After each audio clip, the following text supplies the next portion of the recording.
শুভ সন্ধ্যা। লাইভটা জেলা গ্রুপে একটু শেয়ার করে দেবেন প্রত্যেকেই।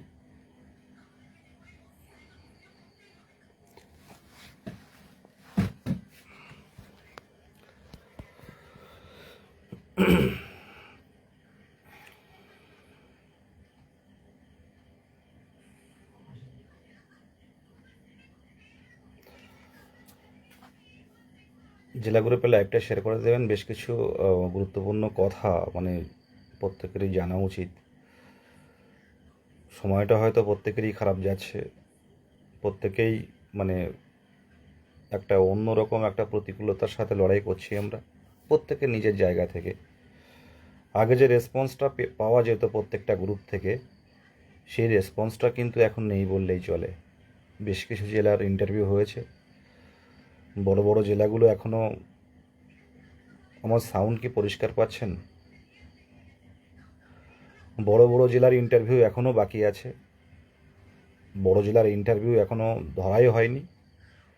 যা ইন্টারভিউ হয়েছে আমার মতে মনে হয় এখনও 40% ক্যান্ডিডেটের কিন্তু ইন্টারভিউ শেষ হয়নি। ভালো সংখ্যক কিন্তু অ্যাবসেন্ট থাকছে। আর যে ইন্টারভিউ হচ্ছে দেখতে পাচ্ছি আমরা সকলেই কোশ্চেনের বিষয়গুলো নিয়ে। আজকে স্পেশাল এডুকেশন মানে বিশেষভাবে সক্ষমদের জন্য যে টিচার নিয়োগ, তার ইন্টারভিউ ছিল আর আগামীকাল আছে। তো তাদের মধ্যে যারা আছে প্রত্যেকেই হয়তো তাদের স্বপ্ন পূরণ হবে, কারণ 2009 সালের পর তাদের এই প্রথম সুযোগ পেল। সেখানে আমাদের 2022 স্টেট থেকে হয়তো কিছু কোয়ালিফাই আছে। আর হয়তো মানে 1000 জন নেই বলতে গেলে, 600-700 হলে হতে পারে। আর স্পেশাল এডুকেটর যারা আছে, আর এই নতুন যে টেটটা নেওয়া হলো, সেই টেট থেকে হয়তো 200 জন মতো পাস করেছে।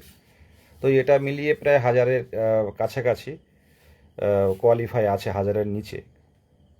কিন্তু সে তুলনায় তাদের ভ্যাকেন্সি বেশি। যদিও 2009 থেকে তারা অপেক্ষা করে অনেকের বয়স পেরিয়ে গেছে।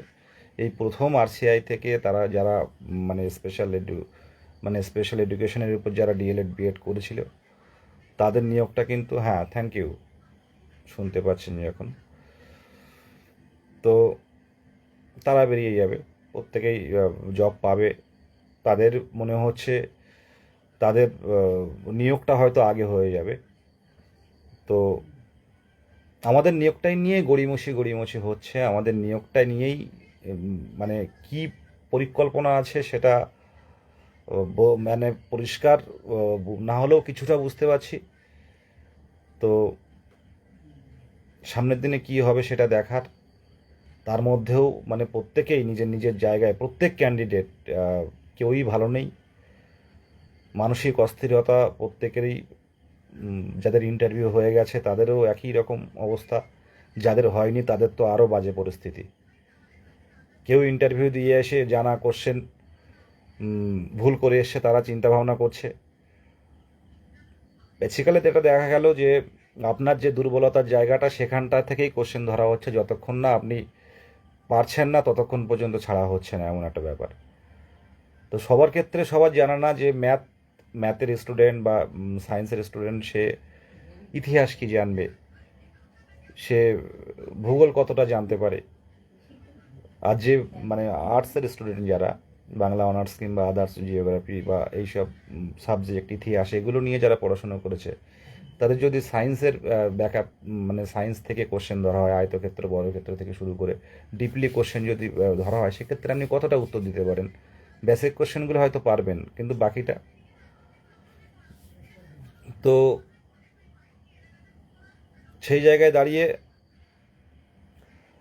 সব দেখতে পাচ্ছি যে ভ্যাকান্সি অনেক কম, সে তুলনায় কম্পিটিশন বেশি। ইন্টারভিউটা এরকম হবে, এটা স্বাভাবিক। আহ, স্বাভাবিক হালকাভাবে নিচ্ছি না ভাই চন্দন সাহু। তো সামনের দিনে কিন্তু পরিষ্কারভাবে বলছি যে প্রত্যেকে কিন্তু চাপে আছি। আর যারা বিষয়গুলো আমরা যারা ফ্রন্টে যারা লিড করি, যে আরও একটা চাপ থাকে, যে যার মতো থাকলো। আমার তো নিজেকেই খুব চাপ, মানে এই বেশ কয়েকদিন ধরে এত চাপ লাগছে যে সেটা কিন্তু বলার মতো না। কারণ অনেক মানুষের কারা কতটা কি করছে জানি না, কিন্তু অনেক মানুষের কিন্তু একটা যে এই 22 টেটের একটা স্বচ্ছ টেট হয়েছিল, প্রত্যেকেই কিন্তু একটা আশা করেছিল। সেই জায়গাটা কিন্তু কম ভ্যাকেন্সি হয়েছে প্রথমত। দ্বিতীয়ত, কম ভ্যাকেন্সি হলেও যদি নিয়োগটা আগে হয়ে যদি আবার পরবর্তীতে নিয়োগের নোটিশে আসতো, তাহলে কিন্তু বিষয়টা সবাই একটা খুশি হতো যে আবারও একটা নিয়োগ নোটিশ এলো। কিন্তু আলটিমেটলি সেটা কিন্তু ও, মানে প্রায় 6 মাস 7 মাস হতে গেল। তো এখন আলাদা করে কিছু বলার নেই, একদিন সব ডিটেলস বলা হবে। তবে সামনের দিনে হ্যাঁ, আন্দোলন, দেখুন আন্দোলনের বিষয়টা যেটা বলছেন, স্বতঃস্ফূর্ততা কিন্তু কম। বুঝবে, সবাই বুঝবে, পর পর সবাই বুঝবে। একটু দেরিতে হলেও বুঝবে যে ধারাবাহিক যে কর্মসূচিগুলো রাখার ফলেই কিন্তু নোটিফিকেশন এসেছিল। তো সেক্ষেত্রে অনেকেই যে এই নোটিফিকেশান আসার পর পরই পড়ার মধ্যে ঢুকে যাওয়া, যে ইন্টারভিউ দিয়ে দিয়েছে আর কর্মসূচি করে কী লাভ। তো সেই জায়গাটা অনেকে বুঝতে পেরেছে, হয়তো কর্মসূচির দরকার নেই, কিন্তু ব্যক্তিগতভাবে আমি অন্যরকম চেয়েছিলাম। তো সেটা আহ, যাই হোক, এটা বিস্তারিত বলা সামনের দিনে সব দেখতে পাবেন। তবে সামনের দিনে বেশ কিছু মামলা, মানে আপনারা হয়তো ভাবছেন এই মানে ফেসবুক লাইভ হয়তো নেগেটিভ কমেন্ট আসতে পারে। তো আমরা যে টেট পাস, যারা ডিএলএড, বৈধ টেট পাস ডিএলএড ট্রেনিং করে আছি, তাদের মানে তাদের সামনে কিন্তু বেশ কয়েকটা মামলা, কিন্তু প্রায় 4টের মতো মামলা এখন আছে, মানে কলকাতা হাইকোর্টে। যে মামলাগুলো অন্তত আহ, কয়েক হাজার কিন্তু আহ, নতুন করে কিন্তু নিয়োগে আসতে পারে। তারা হচ্ছে এই যদি নিয়োগে কোনো না কোনোভাবে তারা ডিভিশন বেঞ্চে লড়াই করছে, আমি নাম বলছি না। তো ডিভিশন বেঞ্চে তারা লড়াই করছে, তারা কিন্তু বেশ ফাইট করছে। আগামী দিনে দেখতে পাবেন কলকাতা হাইকোর্টে সুপার সিনিয়র অ্যাডভোকেট দাঁড় করাচ্ছেন। আমি সোশ্যাল মিডিয়াতে নাম ধরবো না। তো এগুলো হচ্ছে, হয়তো আপডেট দেওয়া হচ্ছে না, কিন্তু সবগুলো কিন্তু হচ্ছে। সামনের দিনে এই নিয়োগে আরও ক্যান্ডিডেট ঢোকার জন্য আমরা বসে আছি, যারা টেট পাস করে আগে ডিএলএড এবং পরবর্তীতে টেট পাস করেছি, তারা কিন্তু নিশ্চিন্তে আছি। কিন্তু কিছু যারা ঢুকতে পারেনি এই নিয়োগে, তারা কিন্তু বসে নেই। আমরা যদি 40,000 থাকি বা 30,000 থাকি, তারা কিন্তু 1,000 জন কিন্তু অ্যাক্টিভ, একেবারেই সক্রিয়। কিন্তু আমরা কিন্তু এই 35,000 ডিএলএড, তারা কিন্তু সক্রিয় না। আমরা ভাবছি যে ইন্টারভিউ হয়ে গেল মানে আমাদের সব শেষ হয়ে গেছে। কিন্তু সামনের দিনে যদি যারা নিয়োগে আসতে পারেনি, তারা যদি কোনোভাবে রায় বের করে আনতে পারে কোনো বেঞ্চ থেকে, তাহলে কিন্তু এই যারা ভাবছে ইংলিশ মিডিয়ামে, আমি ফর্ম ফিল আপ করেছি, যারা ভাবছেন যে ইংলিশ মিডিয়ামে তো কম্পিটিশান কম, যারা ইংলিশ মিডিয়ামে আছে, তো প্রত্যেকটাই কিন্তু এলোমেলো হয়ে যাবে। ইংলিশ মিডিয়ামেও অ্যাপ্লিকেশান জমা পড়বে, পরপর যারা ভাবছে যে কোন জেলায় কত ক্যান্ডিডেট কম, সেখানেও ক্যান্ডিডেটরা অ্যাপ্লাই করবে। জিনিসটা কিন্তু সব এলোমেলো হয়ে যাবে। কে কি ভাবছে, কে কি বলছে, এগুলো বিভ্রান্ত না হয়ে আমার কথা, যখন এই পথে আছি, এই প্রতিকূলতা সত্ত্বেও যখন আমরা এখনো পর্যন্ত ধরে আছি, দেখুন প্রত্যেকেই বারবার বলছি, প্রত্যেকেই কিন্তু ভালো নেই। কারা ভালো আছে না আছেন, ম্যাক্সিমাম ক্যান্ডিডেট কিন্তু ভালো নেই, বিশেষ করে যাদের 29, 30, 31, 32-এর বয়সের কাছাকাছি। এটা বলতে মানে দ্বিধা নেই যে যারা টেট পাস আছে, এটুকু বলতে পারি, যারা টেট পাস করে আছে কিন্তু বয়স কম, তারা আগামী দিনে কিন্তু চাকরি পাবে। সে যে সরকারি আসুক না কেন, চাকরি কিন্তু হবে। কিন্তু সমস্যা কাদের, টেনশন কাদের, যাদের বয়সটা খুব পেরিয়ে গেছে, যাদের 43 বছর বয়স, যাদের 40, 41, 42 বছর বয়স, 36, 37, 38 বছর বয়স, এদের কিন্তু বিষয়টা এদের কাছে সম্পূর্ণটাই আলাদা। অনেকেই তো এই শুধুমাত্র এই একটা 22 টেট পাস করার পর এত 3 বছর পড়াশুনো, 3 বছর কর্মসূচিতে অংশগ্রহণ করা, কেসের ফান্ডিং দেয়া, তারা কিন্তু ঠিক ঠিক ঠিক তারা কিন্তু নিশ্চিন্তে যে ঘুমাচ্ছেন তা কিন্তু না। কত রাত ভালোভাবে ঘুম হয় না আপনারা জানেন ভালো করে। এরকম প্রত্যেকেরই হচ্ছে, আমারই যেমন হচ্ছে, ঘুম সেই ডিপ ঘুমটাই কিন্তু নেই। কি হবে? আর অনেকে হয়তো নিজেরটার কথা ভাবছেন, কিন্তু আমার মাথার উপরেও কিন্তু একটা চাপ থাকে 23টা জেলার ক্যান্ডিডেটদের, তাদের আত্মীয় পরিজন, তাদের পরিবারদের। এই ইন্টারভিউ রুমে যাওয়া হয়, তো সেখানে কত আত্মীয়, যাদের ক্যান্ডিডেটদের আত্মীয়রা, তাদের পরিচিত, এক কথায় বিদেশবাবু ভালো আছেন, তাদের যে চাওয়াটা সেটা কিন্তু পূরণ হচ্ছে না। সেটা কিন্তু মানসিকভাবে নিজের উপরে কিন্তু একটা প্রভাব পড়ে। যদি সহানুভূতি থাকে মানুষের প্রতি, সেটা ফিল করা যায়। যে এইসব অনেক গার্জেনরা আছে যে ইন্টারভিউ কিন্তু পুরোপুরি শোনেন, মানে আমার লাইভটা কিন্তু শেষ পর্যন্ত দেখেন। ক্যান্ডিডেট তো আছে, ক্যান্ডিডেটের বাবা মাও কিন্তু লাইভটা দেখেন। সবার কিন্তু একটা চাওয়া রয়েছে, ঠিক আছে? সেই জায়গাটা থেকে একটা মানসিক চাপ থাকে। 23টা জেলায়, সেই উত্তরবঙ্গর কোচবিহার থেকে শুরু করে শিলিগুড়ি, কালিম্পং থেকে শুরু করে দার্জিলিংয়ের অনেক ক্যান্ডিডেট,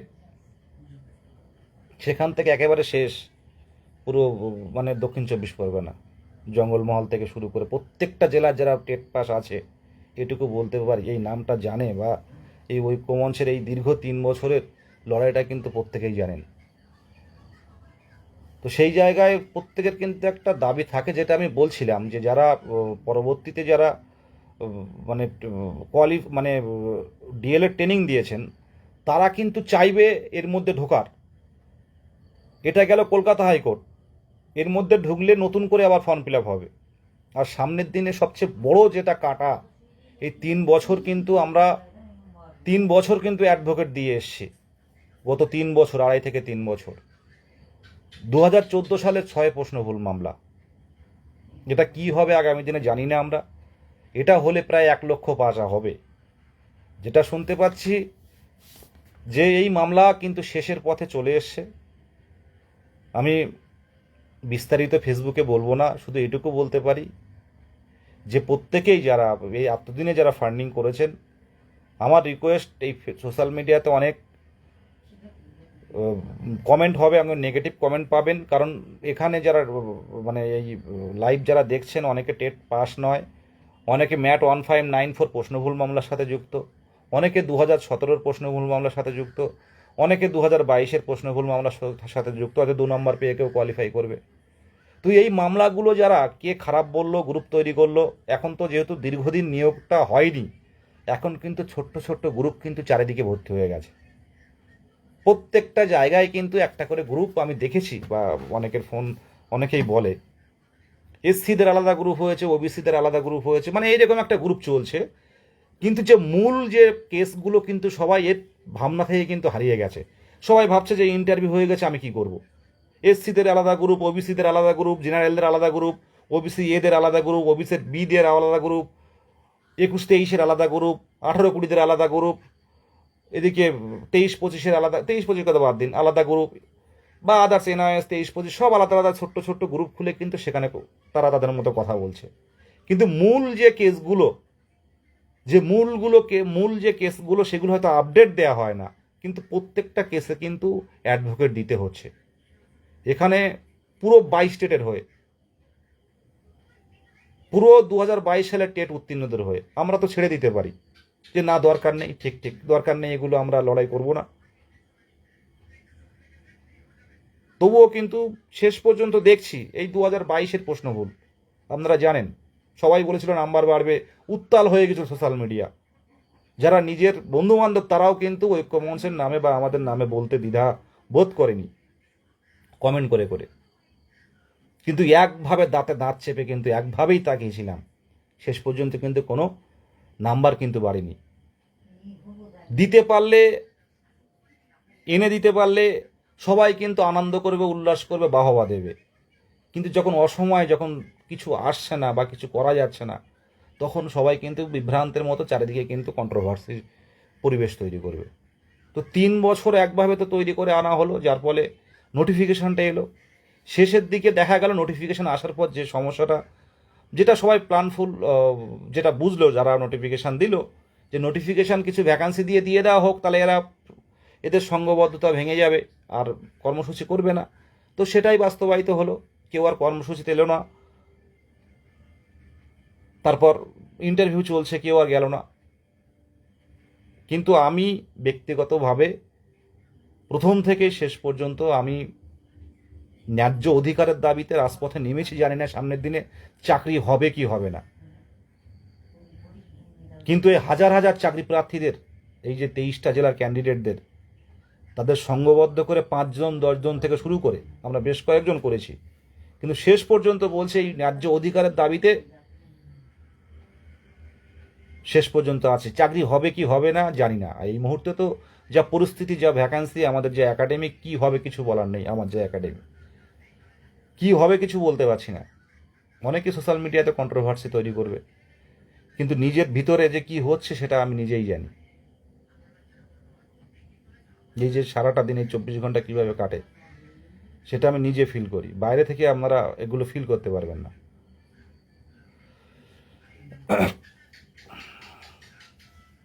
এইগুলো ডিটেলস দুঃখের কথা একটা দিন শেয়ার করা হবে, যে প্রথম দিন থেকে যেভাবে লড়াই চালিয়ে এসে এই নোটিফিকেশান ছিনিয়ে আনা, এক কথায় সেই নোটিফিকেশান 2 মাস পর শুরু হলো, সবাই চেপে গেল। তারপর আপনারা সব দেখতে পাচ্ছেন, সামনের দিনে দেখা যাক। সকলে যখন বাড়িতে বসে থাকতে পারবে কর্মসূচি না করে, আমিও বসে থাকতে পারবো।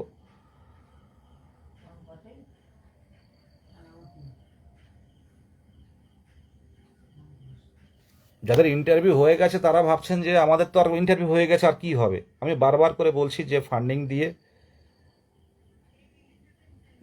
দিয়ে সাহায্য করুন। পরিষ্কার কথা, কেউ ভালো নেই সত্যি কথা বলতে, কেউ টাইম, মানে এখন যা পরিস্থিতি, গ্রুপগুলোতে যে আগে যে মানে সক্রিয়তা ছিল, যে সক্রিয় ছিল, সক্রিয়তা ছিল, সেই সক্রিয়তাটা কিন্তু এখন নেই। কারণ প্রত্যেকের, অনেকেই ইন্টারভিউ হয়ে গেছে, কিন্তু সামনের দিনে এই যে প্রায় 7-8 হাজার ক্যান্ডিডেট তারা ঢুকতে পারে। কলকাতা হাইকোর্টের ডিভিশন বেঞ্চে মামলা আছে এই 24 তারিখে। এছাড়াও কিন্তু ওই দিন সুপ্রিম কোর্টে কিন্তু বড় মামলা আছে, 2014 প্রশ্নভুল মামলা। দেখুন, আমাদের জায়গা থেকে আমরা চেষ্টা করছি, হাইকোর্ট যাচ্ছি, বারে বারে কনফারেন্স করছি যে কি হবে আমরা কেউই জানি না। কিন্তু এই নিয়োগটা যদি এই পুজোর মধ্যে 2 মাস দেরি না হতো, হয়তো নিয়োগটা পেয়ে যেতাম। আর সবচেয়ে বড় কথা, শুধু আন্দোলন করলে এই 10-20 মানে 1000 জন হলো, তো সবাই ইন্টারভিউ গেলে গেলাম, ইন্টারভিউয়ের ওখানে প্রচুর ভিড়, কিন্তু বাস্তবের মাটিতে কিন্তু লড়াই খুব কম জন করে। এই 6 মাস, প্রায় 7 মাস পড়তে যাবে একটা নিয়োগ। সরকার কিন্তু ওইভাবে ঝুলিয়ে দিল আর কি, বলতে গেলে যে পরে হবে, পরে সরকার গঠন হয়ে নিয়োগ হবে। তো আমাদের দাবি অবশ্যই থাকবে ভ্যাকান্সি বৃদ্ধির, কিন্তু এই যে যারা এখনও নিয়োগে অংশগ্রহণ করতে পারেনি, যারা নিয়োগে আসতে পারেনি, যারা প্রশ্নভুল মামলার সাথে যুক্ত, তাদের গ্রুপটাই কিন্তু এখন সক্রিয়। তাই বলবো যে টেট পাস যারা, পূর্ণ প্রশিক্ষিত টেট পাস যারা ইন্টারভিউ দিয়েছেন বা সামনের দিনে দেবেন, তাদের কাছে একটাই অনুরোধ যে কেসের জন্য সাধ্যমতো ফান্ডিং করুন। কিউআর কোড কিছুক্ষণের মধ্যে এখানে শেয়ার করবে কেউ না কেউ। এটা লড়াই আছে, অনেকে অনেক কথা বলবে, ব্যক্তিগতভাবে একদম পুরো আমি ফিল করতে পারছি যে মানুষের কোথায় ক্ষতি হতে চলেছে, সামনের দিনে কি হতে চলেছে। তবুও তো লড়াইটা জারি রাখতে হবে। যখন এখানে নেমেছি, দেখুন, অনেকেই অ্যাক্টিভ সক্রিয়তা হারিয়ে ফেলেছে, কিন্তু কিছু কিছু মানুষ আছে যারা কিন্তু এখনো ধরে রেখেছে, যারা কিন্তু এখনো পর্যন্ত, মানে এই যে এত প্রতিকূলতার মধ্যেও কিন্তু মানে শুধু নিজের কথা ভাবিনি, চাকরি প্রার্থীদের কথা ভেবে এখনও কিন্তু পড়ে আছে। তো সামনের দিনে কি হবে জানি না, কার চাকরি হবে কার হবে না। তবে সামনের দিনে একটা বড় মানে শূন্য পদের দাবিতে, সামনের দিনে এই তো ভোট মিটে যাবে 1-1.5 মাসের মধ্যে, শূন্য পদের দাবিতে কিন্তু একটা না, আমাদের কর্মসূচি জারি থাকবে, যা আপ টু ডেট ভ্যাকান্সি। যেদিন মেরিট লিস্ট বের হবে, আপনারা অনেকেই ভাবছেন যে এই তো শেষ হয়ে গেছে, প্রত্যেকের মাথার মধ্যে কিন্তু একটা চাপ কিন্তু অনুভব করছি আমরা, যে মাথার মধ্যে কি হচ্ছে। আমার তো হচ্ছে, আপনাদের কি হচ্ছে জানি না। কারণ এই মধ্যে কিন্তু এই 3 বছর কিন্তু যথেষ্ট টাইম দিয়েছি আমরা, যেখানে অ্যাডমিন কে সাধারণ চাকরি প্রার্থী, প্রত্যেকে আমরা সাধারণ, কোনো অ্যাডমিন নেই, পরিষ্কারভাবে জানিয়ে দিলাম। প্রত্যেকে আমরা সাধারণ চাকরি প্রার্থী, প্রত্যেকের মাথার উপর চাপ, এখানে প্রত্যেকেই নিজের জন্য লড়ছে। কিন্তু আমরা যারা এই সংগঠন তৈরি করে 3,000 জন 30,000 জনকে এক জায়গায় করেছি, আমাদের একটা দায়বদ্ধতা থাকে। তো সেই দায়বদ্ধতার কারণে কিন্তু এখনো পর্যন্ত এই লাইভটা কিন্তু এই সময় এই ভোটের আবহে, এখন নেতা মন্ত্রীরা সব লাইভ করছে, তো এই ভোটের আবহে কিন্তু কেউ করে না। তবুও লাইভটা এলাম, কারণ যাদের যাদের মনে কাছে অনেকেই আছেন যারা সত্যি কথা বলতে কি এই কয়েকটা মানে এই যে ভোটের মানে ভোট ঘোষণা হওয়ার পর যারা হচ্ছে একদম মানসিক ডিপ্রেশনে চলে গেছে, একদম মানসিক ডিপ্রেশন চলে গেছে। মানে অনেক ক্যান্ডিডেট আছে তারা পুরো মানে তারা মেডিসিন নিচ্ছে, আমার কাছে অনেকেই ফোন করে। তো এরকম ক্যান্ডিডেট কিন্তু প্রচুর আছে যে দাদা সেই একটু মানে 29শে সেপ্টেম্বর 2022 আমাদের নোটিফিকেশান এসেছিল টেট নেয়ার, তো সেইখান থেকে একভাবে পড়ে আছি। 29শে সেপ্টেম্বর 2022, আর এটা হচ্ছে মার্চ মাস 2026। হিসেব করে দেখুন, এত বছর কিন্তু পড়ে আছে কোনো পেশায় না ঢুকে। ডিপ্রেশন হওয়াটা তো স্বাভাবিক। অনেকেই বিভিন্ন কাজ কিন্তু আটকে যাচ্ছে, অনেকের প্রিয় মানুষটা হয়তো ছেড়ে অন্য কোথাও বিয়ে হচ্ছে, এটা স্বাভাবিক, সেই ফিল করতে পারছে এটা। অনেকে এই কন্ট্রোভার্সির মধ্যে, কমপ্লিকেশনের মধ্যে হয়তো দীর্ঘদিন সম্পর্ক, সেই সম্পর্কটা হয়তো থাকছে না, অন্য কারোর সাথে বিয়ে হয়ে যাচ্ছে। তো এই কষ্টটা কিন্তু এটা অনেকে হয়তো কথাটা শুনে হাসবে, কিন্তু বাস্তবে কিন্তু অনেকে ফিল করে, অনেকে ফোন করে যে দাদা আর কিছু করার নেই।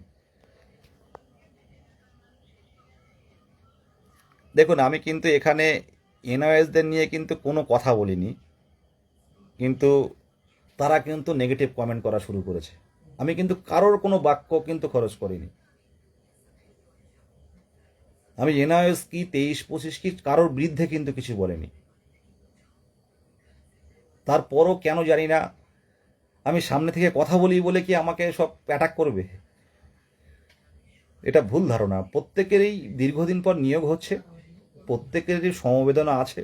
যারা ইন্টারভিউ দিতে পারছে না, এটা সত্যি মানসিকভাবে আমার কয়েকটা এনআইএস ক্যান্ডিডেট জড়িয়ে ধরে বললো দাদা খুব মানসিক টেনশন, উত্তরবঙ্গ থেকে এসেছি, আমাদের কিন্তু ইন্টারভিউ দিতে দিল না। তো এটা খারাপ লাগে। অনেকের বাচ্চা আছে, বাড়ির থেকে বাবা মা কল করে বলছে যে তুই ইন্টারভিউ দিতে পারলি না, এত পথ, এত কিলোমিটার, হাজার হাজার কিলোমিটার বাড়ি মানে ট্রেনে, প্রায় কয়েকশো কিলোমিটার ট্রেনে উত্তরবঙ্গ থেকে দক্ষিণবঙ্গে এসে গিয়ে ইন্টারভিউ দিতে গেলি, সব রেডি, এত খুব সুন্দর পড়াশুনো করেছে, সব রেডি, কিন্তু ইন্টারভিউর ভেরিফিকেশান টেবিল থেকে তাদেরকে ইন্টারভিউ দিতে দিচ্ছে না।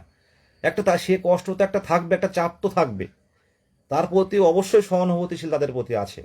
কিন্তু এখানে কমেন্ট করে মানে কমেন্ট করে এটা করবেন না। যাই হোক, যেটা বলছিলাম ভুলে গেছি আসল কথাটা।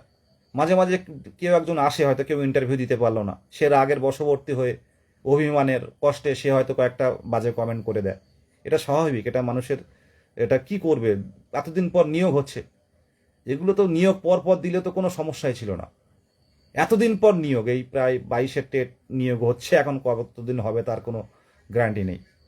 এটা হয়তো পুজো পর্যন্ত, সেপ্টেম্বর মাস পর্যন্ত হতে পারে, বা ওটা পুজো যদি কোনো কারণ, তবে আমরা পরিষ্কার কথা বলি, ভোটের আবহাওয়ায় কিছু বলবো না, ভোট মিটুক, সামনের দিনে কিন্তু লড়াইটা হবে। এখন আইনি পথে কেসগুলো উঠছে, প্রত্যেকে সাহায্য করুন, প্রত্যেকের উদ্দেশ্যে বলছি।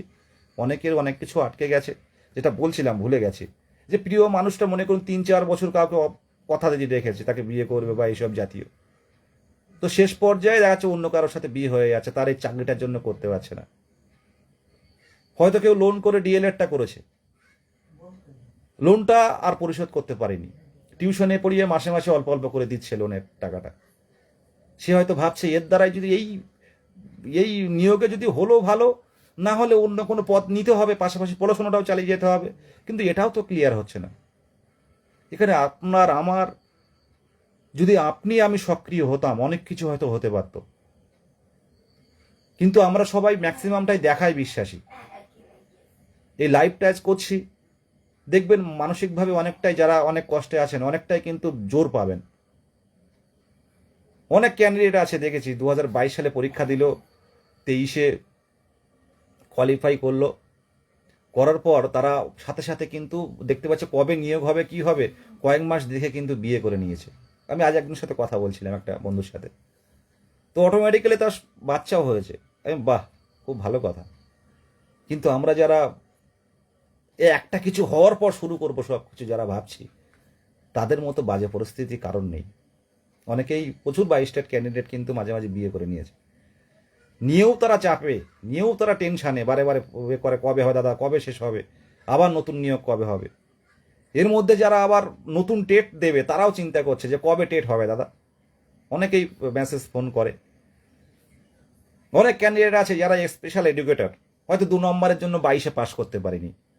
স্পেশাল এডুকেটর, আজ একজনের সাথে কথা হচ্ছিল একটা বন্ধুর সাথে, বয়স্ক ক্যান্ডিডেট, তো সে কিন্তু তার 2 নম্বরের জন্য 2022-এর টেটে কোয়ালিফাই করতে পারেনি।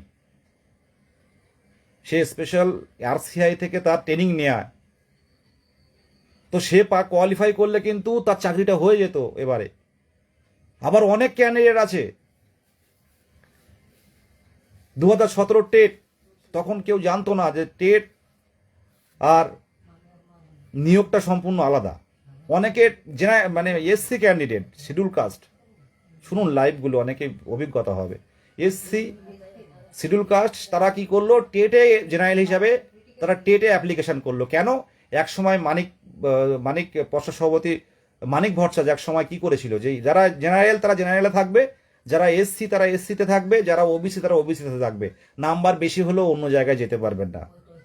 তো সেই ভেবে কিন্তু 2017 টেট, আমার এক বন্ধু, এরকম অনেক বন্ধু আছে, তারা জেনারেল হিসাবে কিন্তু টেট পরীক্ষা দিয়েছিল।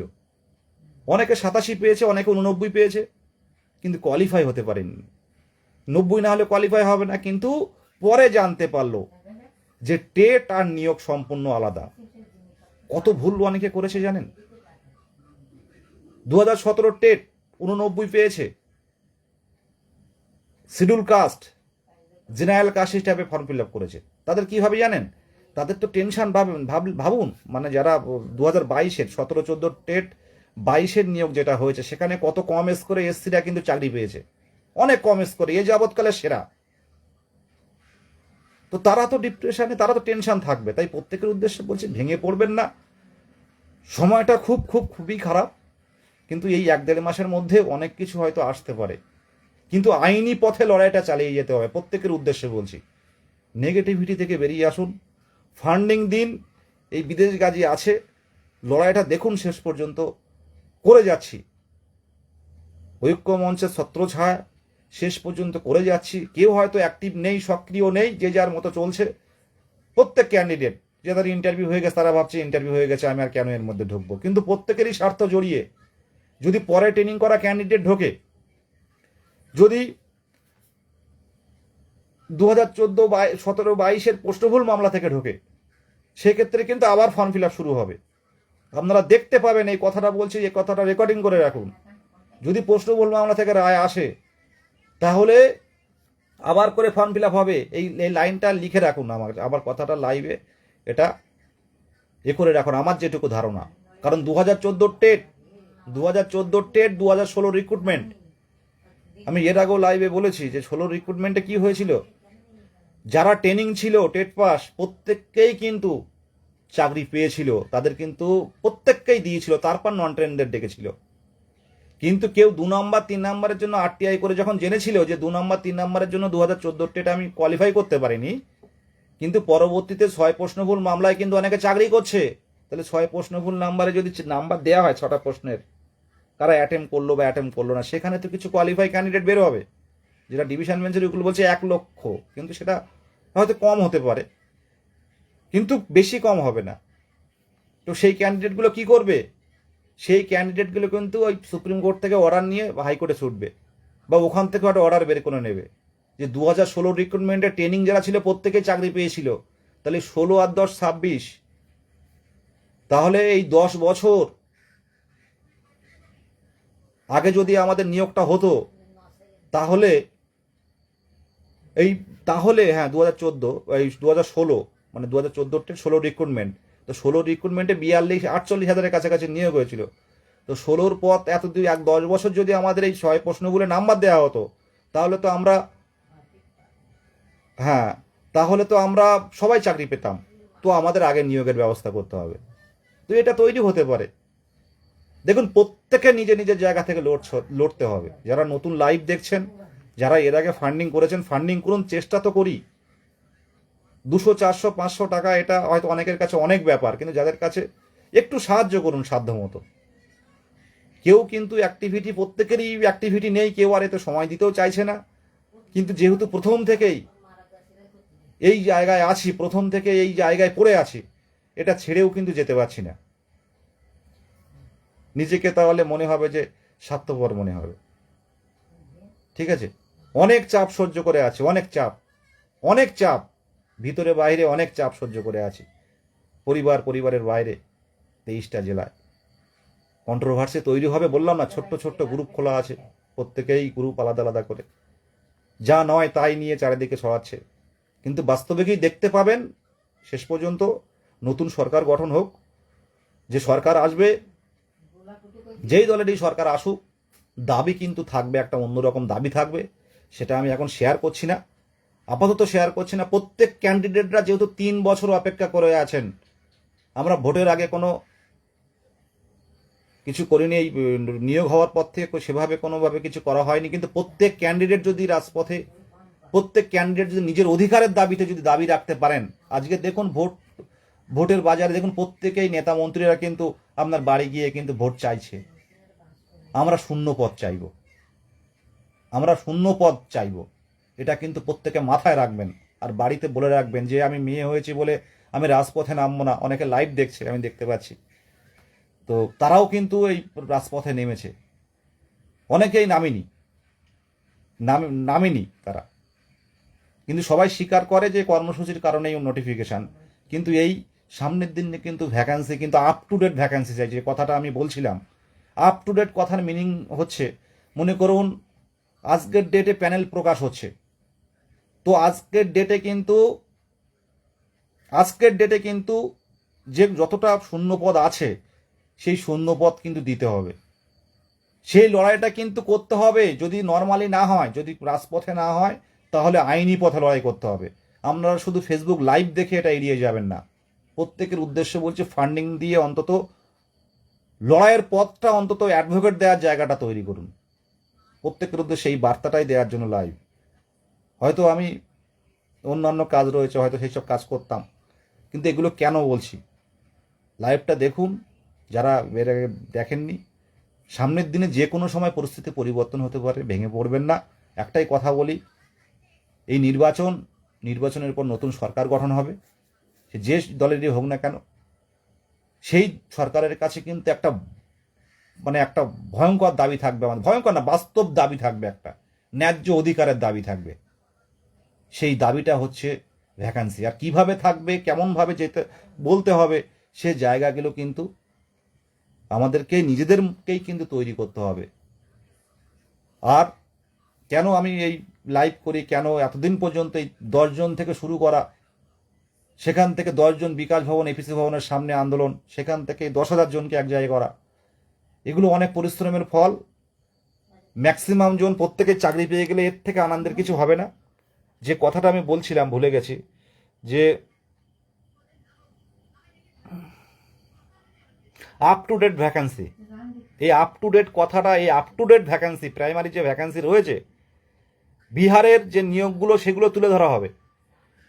আমি কেন এই, অনেকেই দেখুন অ্যাক্টিভ কতজন আছে, বাইরে থেকে হয়তো আপনারা দেখতে পাবেন সবাই অ্যাক্টিভ, কিন্তু এখন কিন্তু কেউ অ্যাক্টিভ নেই। সবাই কিন্তু এই প্রতিকূলতার সাথে হেরে গেছে, ম্যাক্সিমাম ক্যান্ডিডেট। আমার ব্যক্তিগতভাবে দেখুন, একাডেমিক মোটামুটি আছে, আর যে ইন্টারভিউ কোশ্চেন ধরা হচ্ছে, আমার ব্যক্তিগতভাবে মনে হয়, আমি যেহেতু কম্পিটিটিভ লাইনে পড়াশুনো করি, আমার কাছে এই এই যে কম্পিটিটিভ লাইনে যে কোশ্চেনগুলো ধরা হচ্ছে, জেলা সম্পর্কে, সদর শহর সম্পর্কে, ইতিহাস, ভূগোল, জিআই, বা এই জিআই বলছি, কারেন্ট অ্যাফেয়ার্স তো রোজই কাগজ পড়া হয়। তো সেই ক্ষেত্রে কিন্তু অনেকটাই পারবো, কিন্তু ব্যাপারটা হচ্ছে সব কোশ্চেন তো পারা সম্ভব নয়। 2 একটা ভুল হবে, 3টে ভুল হলো, 4টে ভুল হলো। আমার যদি ম্যাথ থেকে ধরা হয়, বেসিকগুলো পারবো, কিন্তু একদম ভিতর থেকে যদি ধরা হয়, যদি বানান লিখতে দেওয়া হয়, যদি 19-এর নামটা বলতে হয়, 20-21-এর নামটা বলতে বলা হয়, সেক্ষেত্রে কি সম্ভব? তো সেই জায়গায় অনেক ক্যান্ডিডেট আমার থেকেও অনেক কম কিন্তু মানে অনেক কম কিন্তু তাদের স্কোর রয়েছে। তারা কিন্তু মনে একভাবে ধরেই নিয়েছে যে আমাদের কি হবে দাদা, হবে কি।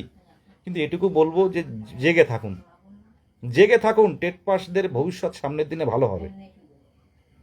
শুধু এই খারাপ লাগে যাদের বয়স পেরিয়ে গেছে, জেনারেল ক্যান্ডিডেট, এরা নিয়ে কিভাবে ঢুকবে প্যানেলে, তাদের জন্য। কিন্তু যে ইন্টারভিউ চলছে, সামনের দিনে এই ইন্টারভিউয়ের 10টা নাম্বার অনেক কিছু ভ্যারি করবে। আর যে কথাটা আমি শুনছিলাম, অনেকে মালদা থেকে ফোন করেছিল যে দাদা এই বিভিন্ন যে পিএইচ মানে পিএইচ সার্টিফিকেট এগুলো হচ্ছে, আপনারা ডকুমেন্টস দিন। যারা পিএইচ সার্টিফিকেট, হেয়ারিং, কানের সমস্যা দেখিয়ে যারা বের করছে, এগুলো ডকুমেন্টস দিন। চাকরি পেলেও পরে কিন্তু চাকরি চলে যাবে, এটা বলছি। আর যে কথাগুলো বলছি যে যারা পরবর্তী ইন্টারভিউ রুমে গিয়ে যারা এডিট করছেন, একটু সাবধানে করবেন। যারা মানে জেনারেল কাস্টে যারা অ্যাপ্লিকেশন করছেন, ইন্টারভিউ রুমে গিয়ে হয়তো এসসি ঢুকিয়ে দিচ্ছেন। তো এগুলো করবেন না। এগুলো করলে কিন্তু পরবর্তীতে কোনো কারণে কেস হলে কিন্তু যে কেউ জড়িয়ে যেতে পারে। সুতরাং এগুলো একটু এড়িয়ে চলবেন। যেটুকু প্রত্যেক ক্যান্ডিডেট, যারা 2022 সালের প্রত্যেক ক্যান্ডিডেটদের যেটা ভালো সেটা কিন্তু চাই। সামনের দিনে ভ্যাকান্সি বৃদ্ধি যদি হয় আপ টু ডেট, অন্তত পক্ষে আরও বেশ কিছু ভ্যাকান্সি, যে ভ্যাকান্সি দেওয়া হয় তার থেকে বেশি হবে। আর নতুন সরকারের কাছে তো আমাদের দাবি একটা থাকবেই, একটা বাস্তব দাবি থাকবে, একদম বাস্তব দাবি থাকবে। আর সাথে আমরা যা ট্রেনিং প্রাপ্ত, যারা পরবর্তীতে ডিএলএড হয়েছে, এই ক্যান্ডিডেট যদি থাকে, তো অনেক ম্যাক্সিমাম ক্যান্ডিডেট যদি ঠিকঠাক আমি যে পরিকল্পনা এগোচ্ছি, তাহলে হয়তো বেরিয়ে যাব। আর যদি 14-র প্রশ্ন ভুল, 22-17-র প্রশ্ন ভুল যদি আমাদের মধ্যে আবার নতুন করে ফর্ম ফিল আপ করে ঢোকানোর চেষ্টা হয়, তাহলে কিন্তু আমাদের সব অনেকটাই কিন্তু শেষ হবে। মানে আমাদের এই প্রসেস, যারা ইংলিশ মিডিয়ামে চাকরি পাবে বলছে, যারা মানে স্পেশাল এডুকেশনে যারা চাকরি পাবে বলছে সকলে, সেগুলো কিন্তু সব ভেঙে চলে যাবে। মানে তাদের মধ্যে আবার অ্যাপ্লিকেশন করার ডেট দিতে হবে। এই 17-র প্রশ্ন ভুল, সেখানে মনে করুন যে নাম্বার যদি বাড়ে কোনো কারণে, 1 নাম্বার বেড়েছে সম্ভবত, তো 1 নাম্বার পেয়ে যদি 100 জন ঢোকে, তো 100 জন কি হতে পারে? 100 জন কি হতে পারে বলুন? তারা কি করবে? যে জেলায় কম কম্পিটিশান, যে জেলায় যেখানে ভ্যাকান্সি বেশি, ক্যান্ডিডেট কম, সো সেখানে তারা করবে। সব কিছু ভেঙে যাবে এবং প্রসেসটা আরও দীর্ঘায়িত হবে। ঠিক আছে, এই কথাগুলো আপনারা একটু যদি মানেন প্রত্যেকেই, দেখুন একসাথে যদি সকলে মিলে কাজ করা হয়। আমি একটা ইউটিউবে একটা ভিডিও দেখছিলাম যে 2-1কে বলছে তুই ছোট আমার থেকে, তো 2-1কে মারছে, 3-2কে মারছে, 4-3কে মারছে, 5-4কে মারছে। তো এরকম করে এদিকে একদিকে 0 আর একদিকে 1। এবারে 1 বলছে আমি কি তোকে মারবো? তা 0 বলছে যে আমি এটা ডিটেলস দেখিনি, একবারই দেখি। ডিটেলস বলছে না, আমার মাথায় একটা বুদ্ধি এসছে, তুমি 1 আর আমি 0, তুমি তো 1 আমার থেকে বড়, 0 বলছে, তো তুমি তো আমাকে মারবে। তো একটা কাজ করি, কেউ আমাদের কাছে আসতে পারবে না, তুমি 1 দাঁড়িয়ে থাকো, তোমার পাশে আমি 0 দাঁড়িয়ে গেলাম, তো 10 হয়ে গেল। তাহলে ওই 10 হয়ে গেল, মানে 1 থেকে 9 পর্যন্ত যারা আছে, কেউ কিন্তু এই 10কে টাচ করতে পারলো না। তাই বলবো যে সঙ্গবদ্ধ থাকুন। কে কি করছে, কে কোথায় কি করছে, সামনের দিনে দেখা যাবে। সুতরাং নতুন করে যাতে কেউ না ঢুকতে পারে, সেই জায়গাটা আমাদেরকে আইনি পথে লড়াই চালিয়ে যেতে হবে। আর যারা প্যানেল, যারা এই নিয়োগে, আমি ইন্টারভিউ দিয়েছি বা দেব, যারা, তাদের কাছে কোনো চাপ নেই। কিন্তু কয়েক হাজার জনের কাছে যারা ইন্টারভিউ দিতে পারেনি, তারা প্যানেলে ঢোকার চেষ্টা করছে, দীর্ঘদিন পর নিয়োগ হচ্ছে, তারা কিন্তু আমার লাইভটা দেখে তারা কিন্তু মনে প্রাণে তাদের কিন্তু রাগ হচ্ছে, দুটো একটা বাজে কথাও বলছে।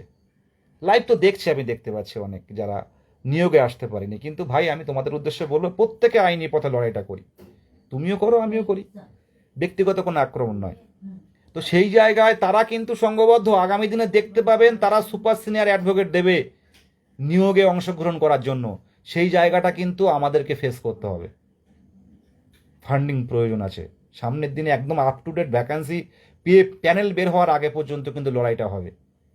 কে কোথায় কিভাবে কি বলছে, কোন গ্রুপে কি বলছে, এই যে মাদার যে জিনিসগুলো, মাদার যে গ্রুপ, মাদার যে কাজ, যারা ছোট্ট ছোট্ট গ্রুপ খুলছে, একটা জেলার বিভিন্ন গ্রুপ, কয়েকটা বন্ধু বান্ধব মিলে একটা গ্রুপ, সেখানে কন্ট্রোভার্সি তৈরি, কিন্তু মাদার যে কেসগুলো রয়েছে, সে কেসে ফান্ডিং না করলে কি হবে? শুধু ফেসবুকে লিখলাম আর হোয়াটসঅ্যাপে সারাদিন ধরে করলাম, সেটা তো করলে হবে না। আমার কথা যারা বুঝতে পারছেন, এই গ্রুপ গ্রুপ হোক, গ্রুপ তৈরি করুন, আলোচনা করুন। এসসিদের আলাদা গ্রুপ আছে, ওবিসিদের আলাদা গ্রুপ, ওবিসি বি আলাদা গ্রুপ, ওবিসি এ আলাদা group, general group, EWS group, আপনার পিএইচ এসসি গ্রুপ আলাদা, পিএইচ জেনারেলদের গ্রুপ আলাদা, লোকোমোটর যারা আছে প্রত্যেকে কিন্তু একটা করে গ্রুপ করেছে, কিন্তু মাদার যে গ্রুপগুলো যারা কেসগুলো চালাচ্ছে যারা, সেই সব গ্রুপের প্রতি কিন্তু কারোর লক্ষ্য নেই, কোনো কথা নেই সেখানে। সেই জায়গাটা তৈরি করুন, প্রত্যেকের উদ্দেশ্যে বলছি, সেই জায়গাটা তৈরি করুন, অন্তত মাদার কেসগুলো লড়ার জায়গাটা করে দিন। আপ টু ডেট ভ্যাকান্সি সামনের দিনে কিন্তু চেষ্টা চালানো হবে, আর খুব সেই চেষ্টাটা কিন্তু ছোটোখাটো চেষ্টা হবে না। অনুপ প্রধান বলছে, দাদা বিদেশ গাজীটা বয়স্ক, আমার জেনারেল শেষ হয়ে গেলাম বয়স শেষের দিকে। ভাবতে পারছেন আন্দোলনে কারা আসে? যাদের বয়স পেরিয়ে যাচ্ছে, যাদের আর পিছনে ফেরার জায়গা নেই, যাদের এখন বেসরকারি কাজে গেলেও নেবে না, যাদের বেসরকারি কাজে গেলেও নেবে না, যাদের বেসরকারি কাজ কত বছর পর্যন্ত, 25 বছর পর্যন্ত আপনি পারবেন, তারপরে কিন্তু আপনি কিন্তু আর বেসরকারি কাজ কিন্তু আপনাকে নেবে না। তো তারা কি করবে? কথা দেখুন, দুবার কমেন্ট করেছেন যে অনুপ প্রধান দাদা, যে আমরা জেনারেল শেষ হয়ে গেলাম বয়স শেষের দিকে। এই ভ্যাকান্সিটা যদি আরও 20,000 বাড়ানো যায়, 30,000 হলে তো ম্যাক্সিমাম বেরিয়ে যাবে। এই ইন্টারভিউয়ে এত কোশ্চেনেরও প্রয়োজন হবে না। ঠিক আছে, কথাগুলো একটু মানবেন প্রত্যেকেই। এই কিউআর কোড দেবে এখানে, একটু ফান্ডিং করুন নিজের সাধ্য মতো। মনে করুন যে আমি এটা নিজের থেকে খরচ করলাম। ছেড়ে দিলে তো সব ভেসে যাবে, ছেড়ে দিলে তো দেখবেন সব কিছু এলোমেলো হয়ে যাবে। এখনো পর্যন্ত তো জায়গাটা ধরে আছি, আর অনেকের যারা নিয়োগে আসতে পারছে না তাদের কথা শুনে যাচ্ছি, তাদের বাজে কথা শুনে যাচ্ছি, তাদের থ্রেটিং শুনে যাচ্ছি। এই লাইভটা আমি না করলে কেউ করবে না, লাইভটা না করলে কারো থ্রেটিং শুনতে হবে না, কারোর বাজে কথা শুনতে হবে না, কিন্তু লাইভটা করলাম কেন? সেই সব বয়স্ক ক্যান্ডিডেট, সেই সব যারা মানে সকাল থেকে সন্ধ্যা পর্যন্ত থানায় আটকে ছিল, সন্ধ্যা না, রাত 10টা 9টা 10টা পর্যন্ত, সেই উত্তরবঙ্গ থেকে দক্ষিণবঙ্গ, বাচ্চা রেখে যারা আন্দোলন করেছিল ভ্যাকান্সির দাবিতে, নিয়োগের দাবিতে, তাদের জন্য এই জায়গাটা ছাড়তে পারছি না। ঠিক আছে, তাই বলবো লাইভ আর দীর্ঘায়িত করবো না। ইন্দ্রজিৎ ব্যানার্জি বলছে, আমি তো দেখছি তুমি একটি নিষ্ক্রিয় হয়ে গেছো। দেখো ভাই কি দাদা, পরিস্থিতির চাপে অনেকটা হতে হয়। তো একটু আমাকে যদি ভালো করে ফলো করেন, দেখতে পাবেন কতটা নিষ্ক্রিয় কি সক্রিয়। প্রয়োজনে সব তো সোশ্যাল মিডিয়াতে বলা সম্ভব হয় না, প্রয়োজনে ইনবক্স করো, হোয়াটসঅ্যাপে করবে, কথা হবে, তখন বুঝতে পারবে যে কতটা সক্রিয় আর কতটা নিষ্ক্রিয় আছি। কাজ করছি, মানে নীরবে হলেও করতে হচ্ছে, আইনি পথগুলো দেখা হচ্ছে। এখন তো কোনো সরকার নেই, এখন তো আন্দোলন বা এইসব জাতীয় কর্মসূচি করে কোনো লাভ হবে না। তবে এখনও কিন্তু আমরা বিভিন্ন আধিকারিকদের কাছে চেষ্টা করছি। আজ যেমন উত্তরবঙ্গ থেকে কবিরুল কল করেছিল, সে বলছে দাদা মমতা ব্যানার্জি আমাদের এখানে আসছে, সভানেত্রী তৃণমূল কংগ্রেসের, তো ওনাকে একটা ডেপুটেশন দেবো। না, দিতে পারো, ডেপুটেশন দাও, এখন কাছাকাছি পাবেন, এরপরে হয়তো কতটা পাবেন জানি না। তো এখন ডেপুটেশন দিচ্ছে যে এই ভ্যাকান্সি পরবর্তীকালে যদি কিছু ভ্যাকান্সি বাড়ানো, কিছু মানে আপ টু ডেট ভ্যাকান্সি থাকবে। তো এইটুকুই, এই বলে শেষ করলাম। আমি প্রত্যেকের উদ্দেশ্যে বলছি, প্রত্যেকে নিজের জন্য কিন্তু পড়াশোনা চালিয়ে যাচ্ছি, কারো হয়তো নোটিফিকেশান আসবে। আর বাঁকুড়ার যে বিষয়টা বলছিলাম, কালকে ইন্টারভিউ হয়ে যাওয়ার পর দেখুন কাল বিকাল কিংবা এই সপ্তাহের মধ্যে কিছু দেয় কিনা। আবার যেহেতু নির্বাচন ঘোষণা হয়ে গেছে, এটাও একটা দিক, যে নির্বাচন যেহেতু ঘোষণা হয়ে গেছে, এখন নতুন করে ডেট দিতে পারবে কিনা পর্ষদ, সেটাও ভাবার। যদি প্রাইমারি পর্ষদ নতুন করে, যেদিন পরীক্ষা পড়েছে যে মার্চ মাসে, এই এপ্রিল মাসে মনে হচ্ছে সম্ভবত, যদি ডেট না দিতে পারে, যেহেতু ডেট দেয়া থাকলে পিছনে একরকম, কিন্তু নতুন করে যে ডেটে ভোট পড়েছে সেই ডেটটা বাদ দিয়ে অন্য একটা যে দিন ঘোষণা করবে পরে, সেখানে করলে বাধ্যবাধকতা আসে কি না, কারণ নির্বাচন মানে ঘোষণা হয়ে গেছে। তো সেটা একটু দেখতে হবে। কালকের দিনটা অপেক্ষা করুন কি করে পর্ষদ। না হলে হয়তো পরে কোনো একটা দিন করে দেবে, তবে ডিউরেশন থাকবে। আপনারা ভাববেন না যে হঠাৎ করে ডেট দিয়ে দেবে, হঠাৎ করে আমরা কি করে পড়াশুনো করব। আপনারা সময় পাবেন। বাঁকুড়া জেলার ক্ষেত্রে আমি বলে দিলাম যে আপনারা সময় পাবেন। এখন নতুন করে নোটিফিকেশন পর্ষদ দিতে পারবে কিনা আমার ব্যক্তিগতভাবে সন্দেহ মনে হয়, তবে দেবে। কাল স্পেশাল এডুকেটরদের হয়ে যাওয়ার পর হয়তো কাল বিকালে বা যদি পরের দিন না পান বা এই সপ্তাহের মধ্যে না পান, তাহলে ভাববেন যে এটা আপাতত এখন হবে না। এটা আমার ধারণাটাই বললাম আমি। এখন নোটিফিকেশান দেওয়াটা হয়তো মানে কিছুটা নির্বাচনের মধ্যে পড়ে গেছে, দিতে পারবে কিনা সেটা সন্দেহ। পিছনে দেওয়া থাকলে ব্যাপারটা আলাদা ছিল। আমি বললাম কথাগুলো সব প্রত্যেকেই বললাম, সামনের দিনে আপ টু ডেট ভ্যাকান্সি দরকার, আপ টু ডেট ভ্যাকান্সি দরকার। বিহারের নিয়োগ তুলে দেওয়া হবে, কোনো টেট পাস বসে নেই। আর 2 নম্বর হচ্ছে যেটা বললাম যে যারা পরবর্তীতে ট্রেনিং হয়েছিল সেই কেসগুলো এখন কোনো গ্রুপ বিষয় না, আপনারা বিস্তারিত জানতে পারবেন সেই কেস থেকে, প্রশ্নভুল মামলা থেকে, বা পরে যারা ট্রেনিং করেছে বা টেট চলাকালীন যারা পার্সুইং বা বিভিন্নভাবে যারা নিয়োগে আসতে পারেনি, তারা নিয়োগে আসার চেষ্টা করছে, সেই জায়গাগুলো আটকাতে হবে, সেই জায়গাগুলো আইনি পথে লড়াই দিতে হবে। সেই কারণে ফান্ডিংটা প্রয়োজন। আপনারা বিভিন্ন গ্রুপে আছেন, কারণ 3 বছর চাকরি পাওয়া যায়নি, 3 বছর প্যানেল বের হয়নি, মানে এর মধ্যে কিন্তু প্রচুর প্রচুর গ্রুপ হয়েছে। হোয়াটসঅ্যাপে গ্রুপ খুলতে তো কোনো পয়সা লাগে না, তো সেখানে কিন্তু মানে চুলচেরা বিশ্লেষণ হয়, কিন্তু বাস্তবে মাদার কেসগুলো চালাচ্ছি আমরা। এটা আমি বলে দিলাম। করতে এইখানে একটা কিউআর কোড শেয়ার হয়ে ফান্ডিং করুন। সামনের দিনে আবারও বলছি, অনেকে নতুন লাইভে আসছে, যে কোনো কারণে যদি এই রায়গুলো চলে আসে, এই নিয়োগের মধ্যে কিন্তু কাটছাট হবে, এই নিয়োগের মধ্যে কিন্তু অনেকে ঢুকবে, আর সেটা করলে কিন্তু প্রসেসটা আরও দীর্ঘায়িত হবে। এটা বলে শেষ করলাম। প্রত্যেকে সাধ্যমতো চেষ্টা করুন, আর্থিকভাবে সাহায্য দিন। সামনের দিনে 24 তারিখ হয়তো কেস উঠবে, সুপ্রিম কোর্টেও আছে দিল্লিতে, এবং কলকাতা হাইকোর্টেও আছে। এই ক্ষেত্রে প্রত্যেককেই বলবো সাহায্যের হাত বাড়ান। যারা লাইভ দেখছেন, সুভাষচন্দ্র বাগ একটা কিউআর কোড শেয়ার হচ্ছে, সেখানটা আপনারা ফান্ডিং করুন, এবং তার নিচে দেখুন একটা নাম্বার আছে, ওখানে আপনারা স্ক্রিনশট পাঠাবেন। প্রত্যেকেই ভালো থাকবেন। আর এই প্রতিকূলতার মধ্যে নিজেকে অনেকটাই আমরা মানসিক একটা চাপের মধ্যে আছি, চাপটা অবশ্যই মুক্ত হবে একটা দিন। শুভরাত্রি প্রত্যেককে। হ্যাঁ, বাঁকুড়ার বিষয়টা বলে দিয়েছি শান্তনু ভাই, ডেট চেঞ্জ হবে কালকে দেখুন বিকালবেলা, আর তা না হলে পরের দিন দেখুন, আর তা না হলে এই নির্বাচন ঘোষণা হয়ে গেছে, এখন হয়তো দেবে না, পরে দেবে, টাইম থাকবে মাঝে। আপনারা বিভ্রান্ত হবেন না, মাঝে টাইম থাকবে, একটা ডিউরেশন থাকবে, যার ফলে আপনারা তার মধ্যে যেটুকু পড়তে থাকুন, তার মধ্যে আপনারা নিজেকে তৈরি করে নিতে পারবেন। এটাই বলে শেষ করলাম। লাইভ অনেক দীর্ঘায়িত হয়েছে। প্রত্যেকে ভালো থাকবেন, আর কেউ এড়িয়ে যাবেন না। কিউআর কোড শেয়ার হচ্ছে, কেউ এড়িয়ে যাবেন না যে আমার তো কেউ দেখতে পাচ্ছে না। কিন্তু এটুকু বলতে পারে, আজকের যে ফান্ডিংটা আপনি করছেন, আগামী দিনে স্কুলে বসে ভাববেন যে এই কেসগুলো কিন্তু এই 3 বছর চালিয়ে এসছি। ভাবুন, 3 বছর চালিয়ে এসছি ম্যাট 1594। ভাবুন, 14-17 প্রশ্ন ভুল মামলা। এই টাইমটা খুব খারাপ সময়। এটুকু বলবো যে আপনারা ফান্ডিং করুন, করে একটা টাইমে চাকরি পেলে তখন বলবেন যে এই কেসগুলো দরকার ছিল, আজকে হয়েছে। দেখা যাক। শুভরাত্রি প্রত্যেককে।